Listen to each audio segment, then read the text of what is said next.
तो देखिए, हम इस वीडियो में डिसिप्लिन 7 करेंगे।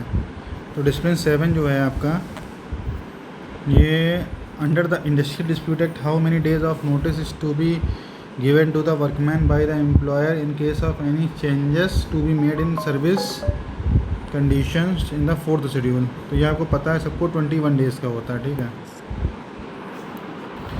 Under which legislation is the provision related to productive, आपका आईडी एक्ट में होता है। Wages section 2H minimum wage act में HRA इंक्लूड करते हैं। आईडी एक्ट में एवरेज पे जो है ये होता है, ये होता है, ये होता है, ये कहीं नहीं लिखा है एवरेज पे का, ठीक है, पढ़ लीजिएगा। Section 31(2) of the ID act, whoever contravenes any of the provisions of this act or any rules made thereunder shall, if no other penalty is elsewhere provided by or under this act, for such contravention will be punishable with the 100 rupees है ID act में। ID act में national tribunal जो है central government appoint करता है 1% जो भी है। इसके बाद आपका सेटलमेंट ऑफ इंडस्ट्रियल डिस्प्यूट जो है कंसोलिडेशन ऑफिसर है, लेबर कोर्ट है, बोर्ड कॉन्सोलिडेशन है। अथॉरिटी कलेक्टिव बार्गेनिंग प्रोसेस नहीं होता है इसमें, ठीक है। Which of the maximum punishment of imprisonment under section 22 of minimum wage act for paying और to the employ less than the minimum rate of wages 6 month. Section 8 of minimum wage act, central government shall appoint central advisory board, central chairman of board shall be appointed from the independent members, ये लिखा हुआ है इसमें, ठीक है। Under minimum wage act of the 1948 in relation to appropriate government, क्या central government होती है, माइन के केस में पूछा है उसने। अच्छा, child means person who has not completed 14 year. In case of closing down of the establishment under section 25 of the ID act, how many days prior notice shall be given to the workers? 90 days. Simple question.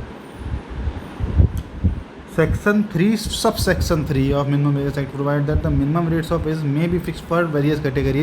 तो एक ये होता है, ये होता है, ये होता है, ये नहीं होता भाई।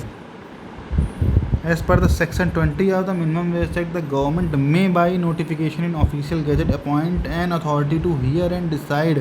ये क्वेश्चन मैनी PSU में पूछा गया है, नॉट इंक्लूडेड बोला है, एम्प्लॉयर ऑफ द कंपनी नहीं हो सकता, बाकी सभी होंगे, ठीक है।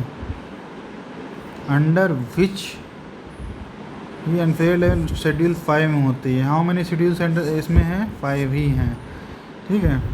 कंपोजिशन ऑफ कमेटी जो है मिनिमम वेज एक्ट में सेक्शन 9 में, how many members does the consolidation board, ये आपका इसमें आता है चेयरमैन एंड 2 और 4 मेंबर्स होते हैं, ठीक है। आईडी एक्ट में सेक्शन 2R में जो वेजेस की डिफिनीशन है उसमें क्या इंक्लूड नहीं है? बोनस नहीं इंक्लूड है, बाकी सब है, देख लीजिएगा।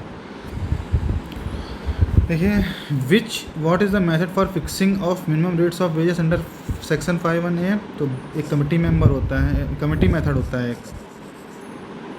बाकी 3 नहीं होते हैं, ठीक है। द सेम वर्क और work of similar nature, equal remuneration act. Payment of bonus act deals with the disqualification section 9 में। Section 10 minimum bonus, section 11 maximum, section 8 I think eligibility वाला है, सारे याद होने चाहिए।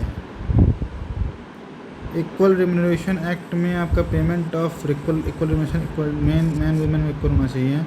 पेमेंट ऑफ बोनस में आपका जो सीलिंग है इसकी कैलकुलेशन फॉर बोनस की 7,000 है, वैसे 21,000 सीलिंग है, बेस सीलिंग तब मिलना चाहिए। As per the payment of bonus at the minimum bonus that an employer is required to pay, ये मिनिमम बोनस 8.33% है।